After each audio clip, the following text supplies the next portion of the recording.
tudo bom? Bom dia, boa tarde, boa noite. Independente do horário, é um prazer estarmos juntos mais uma vez no podcast da FTD Educação. Eu sou Enéas, gerente da Filial Brasília, e hoje estou com mais um episódio aqui no nosso estúdio, com a pessoa que está correndo aqui no primeiro Congresso Marista de Educação e conseguimos resgatá-la para falar de um tema muito importante e muito significativo para a educação e para a escola. Minha amiga de bancada, minha colega, a consultora Emily. Boa tarde, boa noite, bom dia, Emily. Bom dia, boa tarde, boa noite. Prazer estar aqui novamente. Hoje com um tema muito importante, atual e além, né? Principalmente nesse mês de novembro, né? Ah, boa lembrança. Principalmente. Viu? Então você ainda não falou quem é a nossa convidada. Não, vou falar agora. Nós estamos hoje aqui com a nossa amiga e convidada, Rai, que é coordenadora da qualidade social da educação do Marista Brasil. Seja bem-vinda, Rai. Eu que agradeço, muito obrigada. É uma satisfação estar aqui, como o Enéas falou, correndo. Né? A gente está aqui hoje no primeiro congresso de Educação do Marista Brasil, né? E aceitar esse convite para vir aqui conversar um pouquinho sobre a educação antirracista, falar um pouco sobre a importância desse tema para todos nós, né, que atuamos com a educação. É, assim, para mim, um prazer enorme. Então, muito obrigada. Obrigado. Muito bom, muito bom. E a primeira pergunta, eu tenho curiosidade, Emily. Passa. O que é educação antirracista? Então, gente, essa é uma temática, ou melhor dizendo, né, um assunto que a gente tem hoje um apreço muito grande, pensando aí em toda a importância que a educação tem, né, na transformação da vida de qualquer sujeito, qualquer um de nós, né? Eu compreendo que nós, até não estarmos mais aqui nesse planeta, nesta terra, ou seja, não estarmos mais vivos, a educação faz parte de todo o nosso processo de desenvolvimento. Então, estamos nos desenvolvendo integralmente o tempo inteiro. E entender hoje o quanto que a educação, a partir disso, pode transformar essa realidade que a gente tem hoje, de racismo, de preconceito, de discriminação, é de suma importância. Então, falar de uma educação antirracista é trazer o compromisso da educação em trabalhar com compromisso, com responsabilidade, a história, a cultura do povo afro-brasileiro, do povo africano, assim também como os indígenas, que são povos que, infelizmente, ao longo da nossa história, a gente desvalorizou, a gente relegou a um lugar de, eu diria, eu não gosto de usar muito, sabe, essa definição de menos importância, porque não temos. Nós sabemos a importância que a gente tem enquanto constituição dessa sociedade, desse povo, o quanto que a gente contribui, o quanto contribuiu e continuará contribuindo para a promoção de uma sociedade justa, digna e mais ainda, de uma beleza, de uma potência, porque é isso que a diversidade é isso que nós temos hoje no nosso país e que infelizmente historicamente a gente veio desvalorizando. Então a educação antirracista precisa ter esse compromisso em trazer para todos nós, todos os estudantes, crianças, adolescentes e jovens e suas famílias, o compromisso enquanto brasileiros que somos, constituídos por essa diversidade, de valorizar a identidade de cada um. Nós nos constituímos enquanto raça e raça humana, mas infelizmente ainda temos que lidar com a raça a partir de quem vale mais e quem vale menos. Sim. E isso é o que a educação precisa ajudar a transformar. Muito bom, excelente. E Rai, como que a educação antirracista pode ir além das datas comemorativas? Nossa. A gente, né, vê muita publicidade, principalmente em novembro, né? Novembro Negro, mas acabou novembro, passa a borracha, ninguém fala mais sobre isso. Como que a gente pode trabalhar a educação antirracista fora isso, todos os dias? Sim, Emily, eu diria para você que, infelizmente, a gente ainda vê a necessidade de alguns marcadores ou algumas possibilidades dentro da sociedade de fazer valer e deixar vivo a importância do trabalho diário. Essa é a questão. Então eu diria para você que ter essas datas, como a data da consciência negra, que para a gente, inclusive, enquanto povo preto, enquanto povo negro, né, e aí constituídos por pretos e pardos, entende o quanto que é relevante trazer toda a importância do movimento negro nesse trabalho de conscientização, nesse trabalho de identidade do seu povo, né, de trazer essa força, essa resistência, essa ancestralidade. Mas pensando aqui a gente está falando no chão da escola, no chão da educação, a gente tem várias formas de trabalharmos a temática sem precisarmos simplesmente demarcar numa única data, que não vai nunca dar conta, né? Quando a gente fala de um currículo que é inclusivo, de um currículo que olha para essa diversidade das pessoas, todas elas, e um currículo que a gente fala que é um currículo que tem como enfoque os direitos, a gente todos os dias iria garantir espaço para que crianças brancas, pretas, indígenas se sentissem parte daquele espaço, tivesse realmente o senso de pertencimento e com isso pudesse construir a sua identidade. Então, valorizar a criança como centro, né? Trazer essa centralidade da criança para o nosso dia a dia já é algo que eu diria imprescindível para que a gente não precise utilizar-se de datas para trabalhar questões tão importantes quanto a questão do racismo. Porque se você tem a criança na sua centralidade, você vai olhar para a sua especificidade, para a identidade daquela criança, para o que nós vamos trabalhar para fortalecê-la enquanto sujeito cidadão do mundo.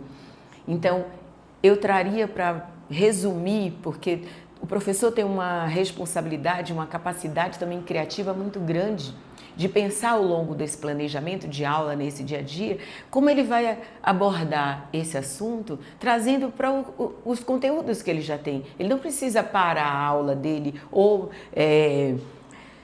mudar, né, o processo dele de ensino-aprendizagem para falar dessa temática, mas ele precisa trazê-la para a própria costura que ele vai fazendo da construção do conhecimento dele. Então, quem é o povo negro? Quem é o povo indígena? Qual é a história e contribuição desse povo de resistência, inclusive? Quais foram as invenções, a cultura, né? E aí falando de uma forma natural, de uma forma abrangente, que é isso que talvez seja essa a nossa preocupação. Como não ser superficial? Como trazer para um conhecimento que constrói, para um conhecimento que transforma a partir de informações que a gente já tem realmente e problematizar as informações que tínhamos. E falando aqui da FTD, por exemplo, né, se a gente tem uma produção de um livro, como esse livro vai trazer produção, isso, né? sabe? Auxiliar o professor, já que o livro é um instrumento, um recurso para a produção dessa aula, dessa construção do conhecimento, com informações que sejam realmente potentes. Que imagem a gente traz aqui? Qual a diversidade que esse livro apresenta? Será que aqui eu vou encontrar negros em situações subalternas, trazida ou representada como pessoas menos valorizadas ou que estão realmente relegadas a espaços reduzidos e muitas vezes até indignos? Isso, sabe? Então, como a gente amplia esse horizonte? Ontem eu estava numa palestra do Lucian Souza, que é assim um historiador maravilhoso, falando, né, de toda essa trajetória aí da educação antirracista.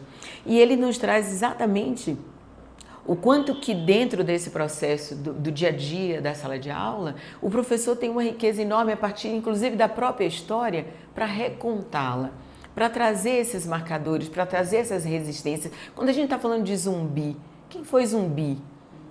Sabe? Por que a gente não olha para a nossa história buscando a potência que essa história tem e não, infelizmente, esses lugares que foram, ao longo dessa construção racista, delegado a alguns grupos que foram racializados. Então, precisamos compreender e fazer uma leitura crítica do que nós estamos hoje, ainda em pleno século XXI, propagando. Se nós somos negros, 60% dessa população, dessa sociedade, nos nossos espaços, e esse foi um exemplo que o Luciano trouxe, na minha casa, Quantos amigos eu tenho? Na própria comunidade religiosa que eu frequento, ou em qualquer outro espaço que eu vou, que percentual é esse que eu tenho de negros? Se somos maioria, então essa é uma pergunta que a gente tem que fazer, sim, sabe? Sim. E olhar para isso com um olhar crítico. Você me trouxe hoje, né, Enéas? Eu vi uma situação, tinha duas pessoas conversando ali e de alguma forma fazendo uma colocação, né, falando dos seus cabelos de sim, forma preconceituosa, ainda que fossem dois negros. Eu me senti... Vou passar as palavras para você. Vontade, eu vou passar para que você coloque. Eu fiz uma consultoria, o que eu deveria ter feito e não fiz, né? Como abordar, né? Essas... não é que eu fiquei impactado, né, Rai? Pode continuar à vontade. Isso. E muitas vezes, gente, assim, e por isso que eu costumo, né, dizer nos momentos formativos que eu tenho oportunidade, que a gente se pense enquanto racistas, entendendo que nós fazemos parte de uma sociedade que está estruturalmente nesse viés do racismo. E se eu estou numa sociedade racista, eu vou reproduzir em algum momento uma situação racista. E inclusive os próprios negros. E então falando até, né, de um homem branco, hoje, né? Como é que eu posso trazer para a reflexão? É que muitas vezes a gente vai achar que tem que agir de forma violenta, ou tem que ser incisivo. Eu não queria ser o chato. O chato, né? Essa é outra coisa, né? Tudo é mimimi. Não, gente. Não é mimimi. A gente não pode se privar de devolver o constrangimento, né? Porque as pessoas fazem as coisas assim, te deixam constrangido, mas a gente pensa... E nessas situações a gente pode sim devolver o constrangimento. E ajudar a pessoa a refletir, nós inclusive. E aí é por isso que o processo educativo e o educador, né, nessa mediação da construção do conhecimento, é imprescindível. Porque como a gente ajuda, e aí também, né, é um papel que a gente às vezes incorre ali na própria intenção de ajudar, a gente já traz a nossa percepção crítica para cima do outro e poderíamos muitas vezes perguntar, ajudar o outro a refletir sobre aquilo. O aprendizado... A dialética. Exatamente. Vai ser com certeza significativo, porque você perguntar assim, a pessoa vai refletir sobre aquilo e dizer, estou fazendo caca. Uma situação que às vezes as pessoas não têm a noção que é racista, você encontra uma pessoa negra e fala, você parece com fulano. Você parece... E isso é um indicativo de que a pessoa não convive com tantas pessoas negras assim, né? Porque aí ela vai ver que qualquer pessoa negra ela acha que é parecido porque é negro, sendo que tem a diferença, né? Formato do nariz, lábio, dente, olho. Então, isso é uma forma da gente pensar, se toda pessoa negra que eu encontro, eu acho que é parecida com alguém, é porque o meu repertório, né, minha comunidade negra, está restrita. Muito. Isso. E é exatamente, né, nessa colocação que o Luciano trouxe, de pensar isso. Se nós somos maioria, e aí, gente, eu tenho feito isso com muita frequência. Eu vou para um auditório, estou fazendo uma formação, eu só preciso perguntar, gente, conta aí, quantos negros tem nesse espaço? Porque quando a gente está falando de representatividade, aí o povo diz, ai meu Deus, não, é verdade. Se nós temos hoje uma consciência de que foi relegado papéis, espaços, e aí eu falo espaços inclusive, né, subalternos ao negro, porque a gente sempre achou que o negro tinha menos capacidade, que não era inteligente, que era incapaz, que era qualquer outra coisa ruim que possa se pensar. E eu prefiro não listar muitas coisas, porque eu não concordo, obviamente. Não faz parte do meu dia a dia. Então, prefiro, inclusive, entender que as pessoas tenham esse pensamento, mas que repensem a partir, inclusive, de uma lógica que é fato, que isso não é uma verdade. E aí, como que eu vou chegar numa formação e vou trazer, se não a própria possibilidade para as pessoas olharem para aquele recinto e me dizerem, se nós somos maioria, por que nós não estamos aqui nesse espaço? Em maioria. Em maioria. E a escola pode ajudar tanto nisso, né, Rai? Eu vejo que alguns termos que nós até aprendemos, como escravos, que agora Escravizados, né? Isso, Que faz uma diferença enorme. enorme. Você pode explicar, Rai, a Sim. diferença? Claro, quando a gente está trazendo, né, a pessoa negra, né, que infelizmente vivenciou toda essa violência, toda essa crueldade, e é bom a gente nominar assim Sim. também, nessa condição de escravo, é como se essa pessoa estivesse ali porque para ela está tudo ok, né? Então ela não está se opondo a isso, e isso não é uma verdade. Né? Os nossos ancestrais foram escravizados, eles foram obrigados a estar nessa situação e nessa condição subhumana. Foi construído historicamente, né, todo um processo engendrado para dizer que nós não tínhamos alma, que nós não tínhamos condições humanas.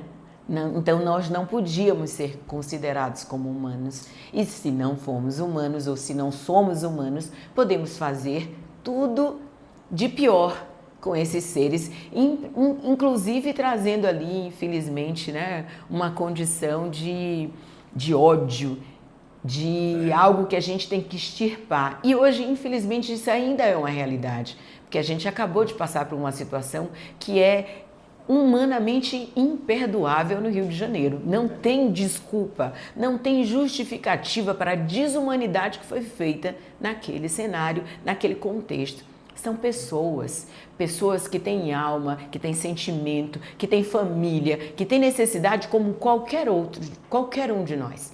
Então não tem justificativa de autoridade nenhuma para justificar a desumanidade que foi cometida naquele espaço.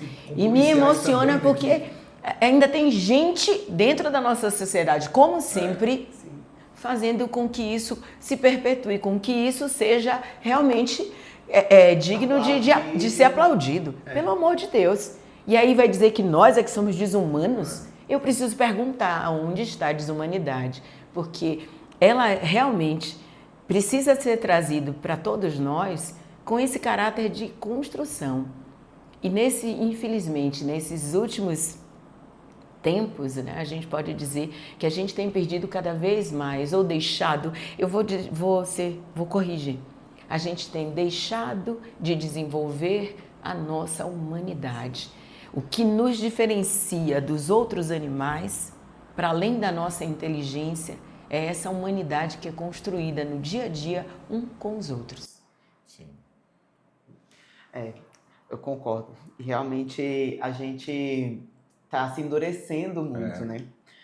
Rai, e quando a gente pensa em sala de aula, quais práticas pedagógicas que você considera eficazes para a gente trabalhar tanto a quebra, né, dessas regras que foram estabelecidas, né, desses mitos que estão no dia a dia, tanto do negro desumano, sem alma, sem inteligência, o racismo estrutural, o mito, né, da meritocracia. Sim. Como que a gente trabalha dentro de sala de aula de forma eficaz para quebrar todas essas construções históricas? Isso. Olha, Emily, eu vou te dizer que a melhor prática, e aí a melhor prática, é aquela que envolver todos os sujeitos, aquela que for feito com e para os sujeitos, aquela que colocar realmente cada um desses meninos e meninas na centralidade do discurso, da construção. Porque a gente fala o tempo inteiro que todas as atividades pedagógicas precisam ser desenvolvidas de forma intencional. Então, a intencionalidade para essa construção e desconstrução do que está posto ou do que foi posto já precisa existir. Daí eu preciso envolver os sujeitos nessa construção. De que forma eu consigo propor uma atividade reflexiva, crítica dentro de sala de aula, sem ter o envolvimento de todos eles? E aí você pode me dizer, mas Rai, acontece que principalmente dentro do nosso... Hoje, né, na nossa rede de educação, pensando assim, eu posso ter espaços, contextos, escolas, na verdade, onde 95% dos alunos são brancos, se não na sua totalidade. Como fazer essa desconstrução? Aí é que a gente tem que fazer, porque o professor precisa trazer para esses meninos e meninas brancas e brancos a construção que foi feita, onde eles têm todo um aparato que os beneficiam. Esse lugar, né, que o branco tem, esse poder que o branco tem. Como a gente traz o branco para entender seus privilégios e, a partir disso, transformar a realidade que está aí? Porque são eles os próximos gestores, seja do nosso país, sejam das grandes empresas. E qual a consciência, o mindset que a gente veio conversando, Enéas? Qual a mentalidade que esses próximos jovens, essa próxima geração vai ter? Então, o professor é imprescindível em sala de aula para pensar de que forma, tendo a participação e envolvimento desses sujeitos, ele irá propor espaço de diálogo, espaços de reflexões críticas para realmente ter um processo educativo de ensino-aprendizagem que transforma a realidade que está aí. Porque se eu fosse dizer, Emily, olha, o professor tem que fazer uma roda de conversa, eu estou entrando na seara do professor que não me cabe. O professor com certeza vai usar a mão do melhor recurso, né, que ele tiver disponível e que couber dentro também da especificidade do trabalho que ele tem, para pegar aquilo que já existe enquanto conteúdo, conhecimento, que ele enquanto professor se comprometeu a compartilhar, a socializar com maestria. Então, não cabe a mim dizer para ele que instrumento ele vai usar, mas eu posso dizer para ele que o letramento racial é imprescindível para que ele possa usar. Um recurso como esse, se a FTD produz materiais, eu entendo que é um recurso, que é uma ferramenta mas não pode ser só isso que vai me guiar e me levar para chegar no objetivo que eu preciso atingir. Mas aí sim, eu preciso, enquanto professor, educador, ter o conhecimento necessário e principalmente o compromisso, porque hoje a gente diz muito, esse é um tema muito sensível. Não é um tema muito sensível, é um tema urgente. E que as pessoas fogem por isso, né, Rai? Isso que eu queria, as pessoas fogem, falam, é um tema complicado, tem sempre isso, né? Um tema que não é, né? Um tema que é necessário. Gente, a gente está falando de humanidade, então a gente precisa compreender, sim, o que fizemos no passado, para olharmos para o futuro, para fazermos um futuro diferente e melhor.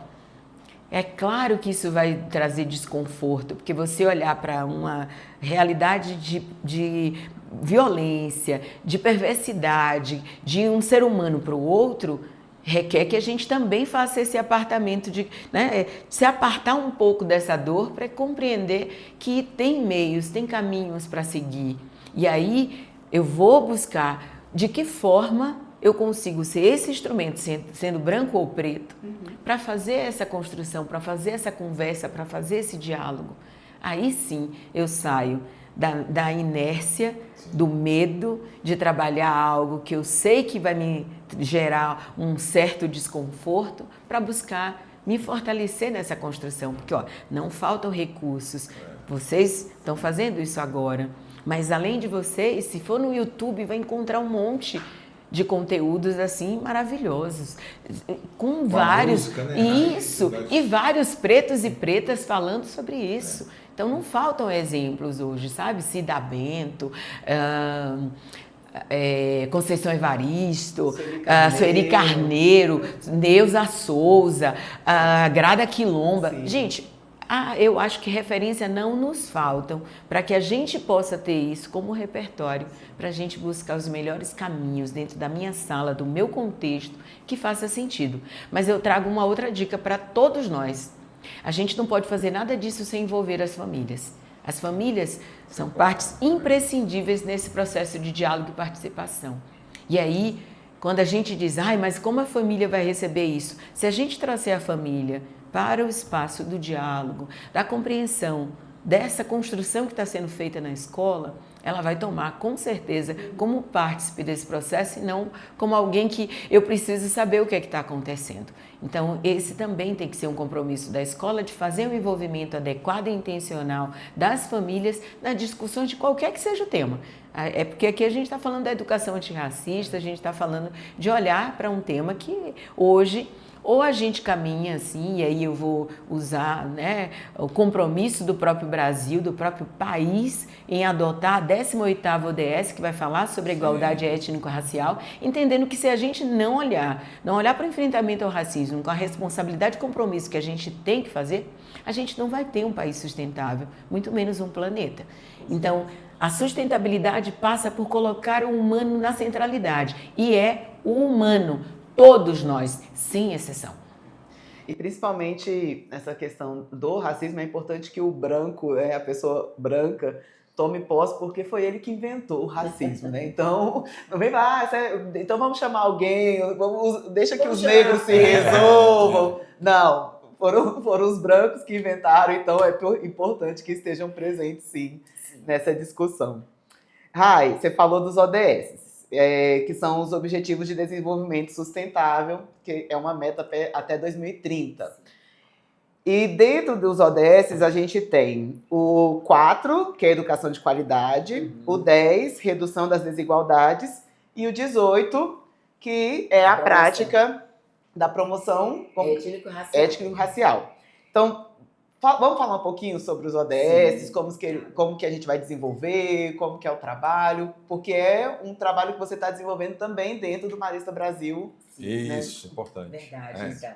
Que bom que você trouxe, né? Eu já falei do ODS, porque esse né, tem sido também o nosso compromisso, né? Nós, e aí eu não estou só representando o Marista Brasil, eu estou hoje compondo a Comissão Nacional para os Objetivos do Desenvolvimento Sustentável enquanto Marista. Então, todas as frentes de missões estão sendo representadas por mim, enquanto titular, e pelo irmão José Aderlan, que é o suplente nessa comissão. E o nosso compromisso é trazer esses objetivos do desenvolvimento sustentável para o dia a dia da gente. Ainda é um assunto, embora tenhamos até 2030 para implementar, para entender a mudança que a gente quer ver no nosso dia a dia, no nosso mundo. E aí eu falo no nosso dia a dia porque a gente precisa entender que passa pela opção que a gente está fazendo aqui, de não estar usando plástico, de estar usando realmente materiais que a gente sabe que não vai continuar poluindo, né, e destruindo a nossa natureza, destruindo a gente. Que a gente infelizmente fez, né? Como a natureza apartada da gente. Apartada da gente. A natureza é uma coisa, nós somos nós. Nós, ó. E aí é onde a gente se engana, porque a gente vem destruindo algo que infelizmente está numa escala já de não retorno. Exato. E entendendo esses objetivos e compreendendo o quanto que no nosso dia a dia a gente pode fazer a diferença, separando o nosso lixo com ações simples.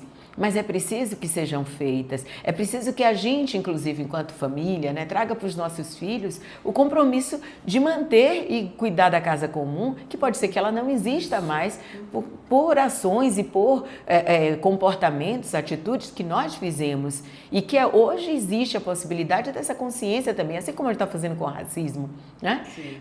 Naquele tempo fez sentido, foi uma opção mercadológica, uma opção econômica, mas hoje não se faz nem sequer de brincadeira achar que cabe dentro da nossa sociedade construções racistas, construções onde as pessoas possam ser vistas como escravizadas. Então, isso é inegociável. A sustentabilidade, do mesmo jeito.